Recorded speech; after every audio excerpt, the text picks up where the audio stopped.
On commence la session 4.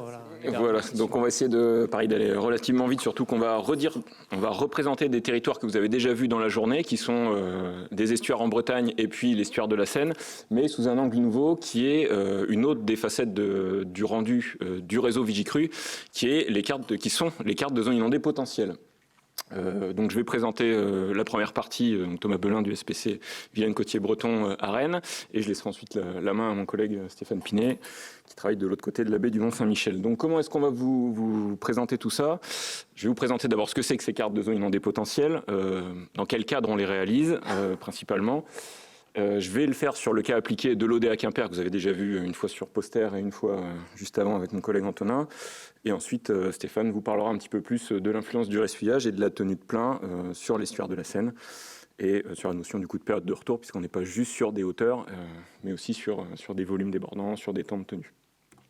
Donc concrètement, ces cartes de zones inondées potentielles, à quoi est-ce qu'elles répondent? Un petit peu à la même problématique que toutes celles qu'on développe dans le réseau Vigicru, qui actuellement, on vous a beaucoup présenté de choses sur la base de points de prévision. C'est-à-dire qu'on représente un cours d'eau, et l'illustration que j'ai ici, c'est des lignes d'eau sur un cours d'eau essentiellement fluvial, ce qui quand même correspond à la majeure partie de l'activité du réseau prévision des crues, uniquement fluvial, où la prévision en un seul point de mesure est représentative des conditions d'écoulement à débit donné. Et le principe de ces cartes de zones inondées, c'est d'en faire une représentation projetée latéralement, donc les zones d'inondation. Ce que vous voyez ici sur le schéma, donc ma ZIP, ma zone inondée potentielle, ma référence 6 mètres en bleu par exemple, c'est la carte du dessous. La référence, la prévision en un seul point, elle me permet de donner les premiers niveaux débordants et on monte en gamme aux fonctions des hauteurs prévues jusqu'aux cartes les plus importantes. Pourquoi est-ce qu'on va vous présenter ça de manière aussi relativement simple? C'est parce qu'en fait, on a vu que les sujets sont complexes, mais là on est en interface directe avec des services de gestion de crise, avec lesquels on vous a dit que nous, on est en prise directe et on produit des informations en temps limité. On a besoin d'informations qui sont directement opérationnelles, quitte à être un petit peu trop simples, mais avec des temps de production qui vont faciliter les opérations de sécurité civile en leur laissant un maximum de temps et une incertitude bornée, même si elle n'est pas réduite à zéro. Le cas se complique évidemment sur les estuaires par rapport au fluvial, puisque avec une station, on ne définit absolument pas le niveau du cours d'eau. Le principe de nos cartes sur le réseau fluvial, c'est que la donnée en un point, elle représente tout le cours d'eau dans sa globalité. En estuaire, on voit bien qu'on a des variations entre la zone soumise à influence maritime et l'amont, avec des crues sans marée, des marées sans crues et inversement. Donc, dans ce cas-là, il n'y a plus du tout d'univocité entre la mesure et la prévision en un point. Qu'est-ce qu'on fait concrètement ? Pour éviter d'avoir ces références en un point qui se chevauchent, qui sont complètement incompréhensibles et absolument pas intelligibles, bêtement, on met plusieurs points de mesure et on résout un problème à 2 dimensions par 2 dimensions. C'est quand même beaucoup plus simple. Et ce que je vais vous présenter sur le cas de l'OD, ça répond principalement aux besoins de simplification de ce cas précis, à savoir qu'on fonctionne dans une contrainte de temps. Donc la modélisation 2D qui est à l'origine de ces cartes, elle ne nous est pas accessible en termes de temps de calcul, et quand bien même le modèle tournerait, encore faudrait-il traiter la donnée de manière cartographique, même si la solution la plus simple dans ces cas-là, c'est de faire du sur-mesure. Dans les faits, on ne peut pas la pratiquer. Donc on fonctionne sur un jeu de cartes établi à froid, qu'on va rattacher à nos prévisions à plusieurs stations. Donc on n'est plus sur une référence à une seule station. Et toujours avec la contrainte de parler à des spécialistes de la gestion de crise, mais qui ne sont pas nécessairement des spécialistes de ce volet ô combien complexe de la prévision sous influence estuarienne. Et sur la carte que je vous présente là, je vous présente uniquement seulement 3 échelles de marée avec 4 échelles fluviales. On a vu sur les marnages précédents qu'on a vite de la combinatoire. Si on veut 8 conditions de crue et 6 conditions de marée, on est à 8 x 6, 64 cartes. On a déjà perdu le côté opérationnel de la chose. Donc il y a des choix de modélisation qui sont faits dès la production de la bibliothèque de cartes. Donc si je vous reprends le cas de l'OD, je ne vais pas vous le redétailler ici, mais déjà on n'est pas à 2 dimensions, mais on est à 3 cours d'eau plus un estuaire, on est à 4 dimensions. Bonjour à la simplification. On triche un petit peu en prenant les stations les plus aval, c'est-à-dire qu'on se place à la confluence entre l'OD et le G, donc on n'a plus que 3 dimensions, ce qui est déjà pas mal. Et on a resimplifié encore le problème en prenant tout simplement des niveaux de cartographie qui sont de gravité équivalente entre le fluvial et le maritime. On ne répond pas du tout justement à la déconnexion estuarien et fluvial, mais pour le coup, Et on a en plus cet avantage sur l'OD que nos points de prévision et points de mesure, ils sont quand même au droit des enjeux. Donc pour le coup, les écarts, ils sont directement tangibles. On n'est pas non plus aveugle en donnant une référence très éloignée de la zone d'intervention. L'ajustement aux conditions de terrain, justement, il se fait sur le terrain. Et déjà comme ça, on voit qu'on est sur 9 cartes différentes pour aller du jaune au rouge. Donc on est déjà sur une complexité, on n'est pas tout de suite dans l'opérationnel. Ce n'est pas la fourniture de la prévision de crue à ces 3 points de prévision qui suffit à donner au service de gestion de crise l'indication sur où est-ce qu'ils doivent aller.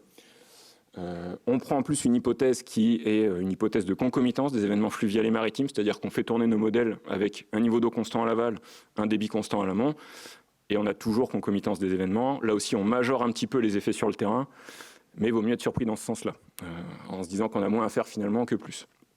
Donc d'une certaine manière, on majore un peu les fausses alertes, mais on sécurise le dispositif, et surtout on fournit l'information rapidement et de manière très intelligible. Et je vais passer la parole à Stéphane, qui malheureusement est forcé de composer avec des situations plus complexes. Voilà, ici le barrage. Alors, je vais vous présenter un cas, cette fois-ci, sur le tronçon Seine-Aval, le cas du Val de Port-Jérôme, Notre-Dame de Gravenchon, donc un secteur relativement industrialisé, là, comme vous le voyez sur cette diapositive. On l'a abordé avec Thomas tout de suite. Une difficulté pour construire ces cartographies de zones d'inondation potentielles. Il n'y a pas toujours de relation univoque entre la cote de pleine mer qu'on va prévoir au droit d'un marégraphe et la zone inondée correspondante. La cartographie de cette zone inondée va dépendre à la fois de la cote maximale, mais aussi de la durée de cette pleine mer. On parle de tenue de plein.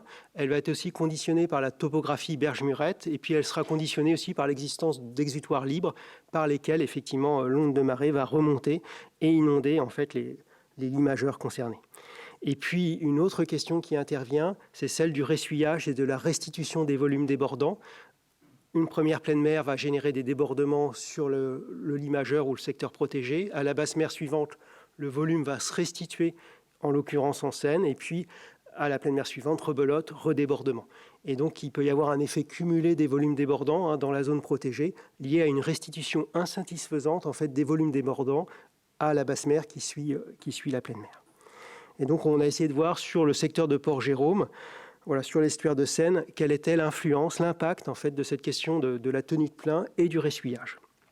Donc on l'a déjà vu, un marégraphe un estuaire de Seine très bien instrumenté avec, grâce au Grand Port Maritime de Rouen, à ROPA aujourd'hui, 17 marégraphes qui nous permettent de disposer de données sur le linéaire concerné. Le secteur qui nous concerne, c'est le secteur de Port-Jérôme, qui est représenté en hachuré là, sur la carte, sur la diapositive, qui s'étend de l'amont à Côte-Bec-en-Caux jusqu'au marégraphe de Tancarville à Laval. Voilà, donc un secteur assez grand en termes de linéaire, assez étendu. Et donc pour cartographier cette zone d'inondation potentielle, on a eu recours à un modèle 2D, pas du tout pour faire de la prévision, mais pour produire cette cartographie.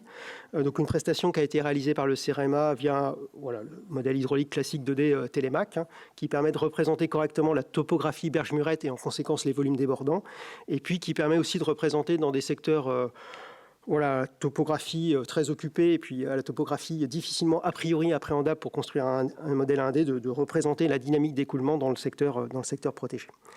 Et bien sûr, on a des résultats au droit de l'ensemble des mailles en hauteur, vitesse, durée, mais pour les cartographies de zones inondées potentielles, on va extraire la hauteur maximale sur l'ensemble de l'enveloppe qui peut intervenir à des instants différents sur le secteur cartographié. Bon, regard exceptionnel sur le maillage, je passe rapidement. Une topographie berge-murette correctement, représentée de façon la plus satisfaisante possible, notamment avec l'ensemble des murets là, pour bien représenter les volumes débordants qui vont effectivement conditionner la cartographie des zones inondées à l'arrière de ces murettes sur le secteur protégé. Sur le secteur qui nous a concerné, donc le secteur extrêmement industrialisé à l'aval du Port-Jérôme, on en a vu une image tout à l'heure, on a représenté à la fois les deux exutoires libres qui sont la rivière du Commerce et la rivière de Tancarville, il n'y a pas de clapet, et puis on a représenté l'ensemble des fossés de drainage avec leur clapet à l'aval, clapet fermé quand le niveau d'eau côté Seine est supérieur au côté secteur protégé. Donc sur le forçage aval, c'est là qu'on va s'intéresser à cette question de la tenue de plein. On a modélisé en fait deux marégrammes, deux typologies de marégrammes de référence, un marégramme correspondant à une tenue de plein moyenne et puis un autre marégramme correspondant à une tenue de plein plus forte. On va voir comment ils ont été construits, et puis on a fait cette cartographie en prenant des hypothèses en termes de débit à injecter en amont, issues de notre modèle 1D utilisé en opérationnel. Donc un petit travail qui a été mené par Marie Morin de calcul de la distribution de cette tenue de plein pour tenter de voir quelle était la variabilité de cette tenue de plein. Vous imaginez bien que si vous avez une pleine mer qui dure 3 heures ou 4 heures, ou à l'inverse qui ne dure qu'1 heure ou 2 heures, les volumes débordants dans le secteur protégé vont être différents. Et voilà, sur une chronique continue de 2007 à 2020, sur 13 ans de données, ça nous a permis d'évaluer en fait cette variabilité de la tenue de plein. Alors on a pris une définition qui mérite peut-être d'être partagée, d'être débattue. C'est vraiment une première hypothèse. On a pris la cote de pleine mer maximale et on a pris 95% de cette valeur, et on a calculé la durée pendant laquelle 95% de cette valeur était dépassée. Et vous voyez que sur le marégraphe de Tancarville, on a une médiane de l'ordre de 3h40, puis on a un maximum qui peut aller jusqu'à 4h60. Ce qui nous a conduit en fait à modéliser deux types de scénarios. Alors un cycle et deux cycles pour modéliser la capacité du Val à restituer les volumes débordants dans le lit mineur de Seine. Et puis, deux typologies de marégrammes différentes, avec une tenue de plein moyenne, c'était la diapo précédente, et puis une tenue de plein plus longue ici de 4 heures pour évaluer l'impact. Donc on aboutit à une production de cartographie sur le secteur qui nous concerne. Mais l'enjeu de la présentation est de vous montrer en fait quel est l'impact de cette variabilité de la tenue de plein sur la cartographie. Donc là, on va raisonner pour une cote de 9,70 m CMH au marégraphe de Tancarville, avec un cycle de marée. Donc vous voyez la cartographie correspondante. Et si vous prenez une tenue de plein longue, alors 9,75 m CMH, c'est simplement parce que la contrainte aval était un petit peu plus à l'aval, donc petite question d'arrondi, mais comparable en termes de grandeur de cote de pleine mer. Et vous voyez que pour une tenue de plein qui passe de 3h30 à 4h, vous voyez une cartographie qui n'est pas la même. Et donc pour une même cote prévue par le SPC, vous allez avoir une cartographie des zones inondées potentielles potentiellement différentes liées à une tenue de plein qui n'est pas la même. Et puis, si vous allez toujours, alors cette fois-ci on revient à une tenue de plein moyenne, mais au lieu de modéliser un cycle, on modélise deux cycles, donc ce qui va représenter la capacité en fait de l'ensemble du réseau de drainage à restituer les volumes débordants dans le lit mineur de Seine. Vous aboutissez à une cartographie qui est encore supérieure. Et puis, alors, bien sûr, si je prends une tenue de plein longue avec deux cycles, je suis encore sur une cartographie supérieure. Tout ça pour vous dire que pour une même cote de pleine mer, effectivement, on peut associer des cartographies de zones inondées potentielles, d'inondations potentielles qui peuvent être relativement distinctes en fonction des scénarios qu'on utilise. Les principales limites de la modélisation, je passe. Les questionnements qu'on voulait partager, c'était effectivement le choix opérationnel qu'on fait derrière sur l'utilisation des cartes à utiliser.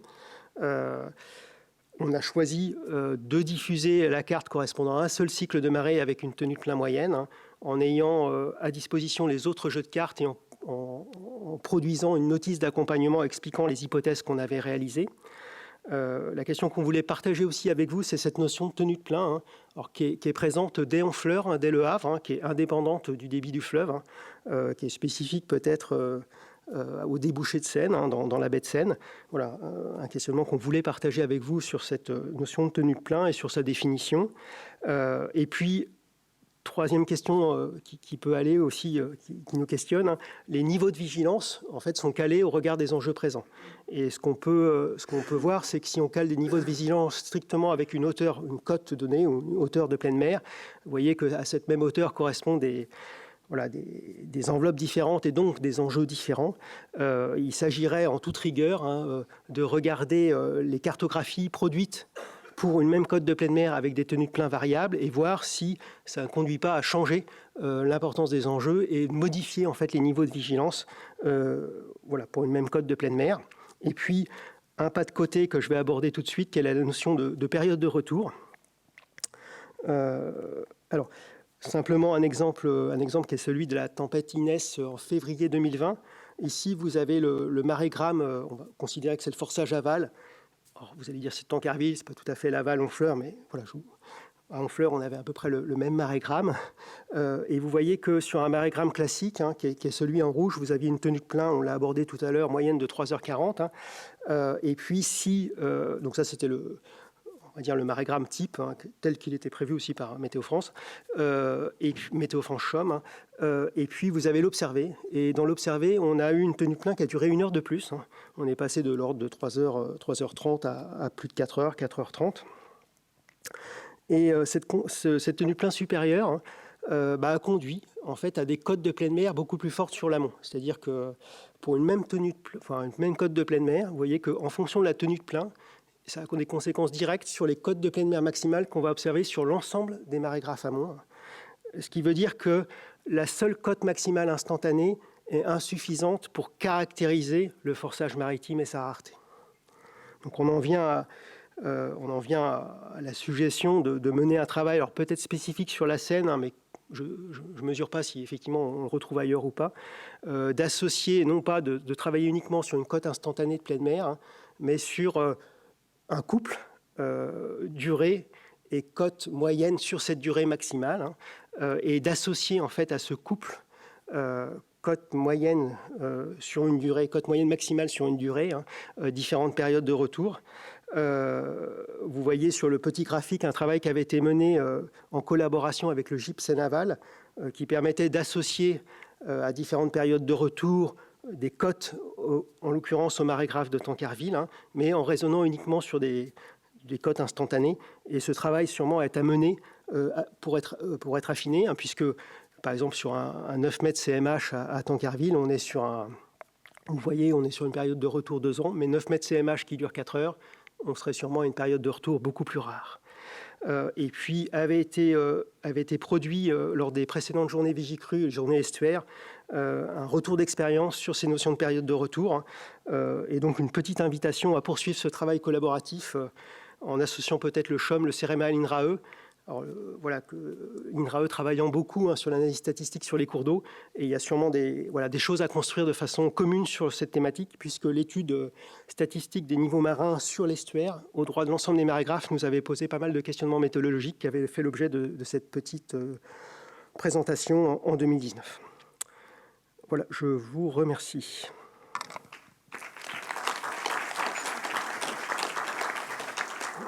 Merci pour l'effort de concision efficace. Donc on aura le temps du coup de prendre quelques questions.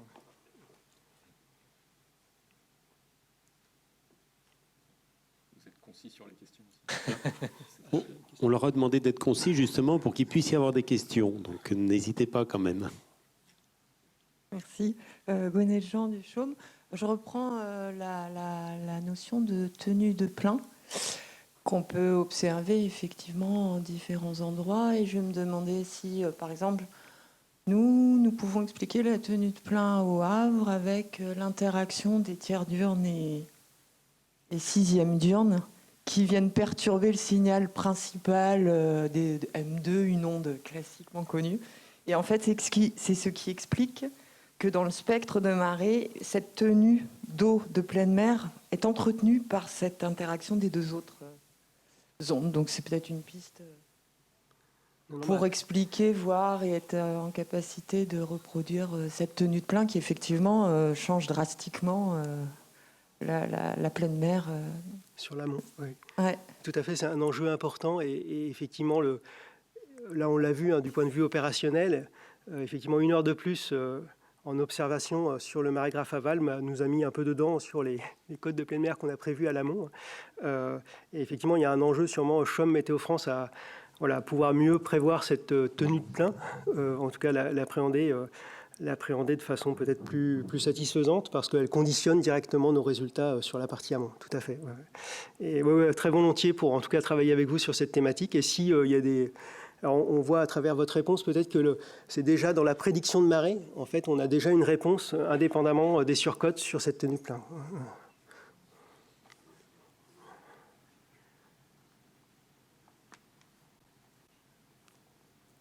Est-ce qu'il y a une autre question? Il y a distance?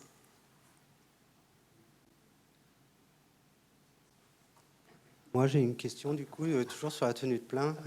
Vous pouvez vous présenter, s'il vous plaît. Gaël André du CHUM, est-ce que vous utilisez, parce que dans l'annuaire de Marais, au Havre, il y a les durées de tenue de plein en prédiction, et je ne sais pas si vous utilisez ces prédictions-là pour vos prévisions de crue. Ah, pas du tout, pas du tout. Effectivement, on se cantonne, on utilise en fait la marée prédite par le CHUM et on rajoute en fait à cette marée prédite les surcotes des cotes issues du modèle ICOM et issues des 3 forçages Météo France, qui nous permet de construire un signal global à l'embouchure.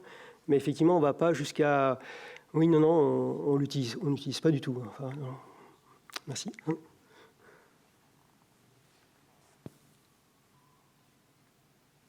S'il n'y a pas d'autres questions, je vous propose de passer à l'intervention suivante.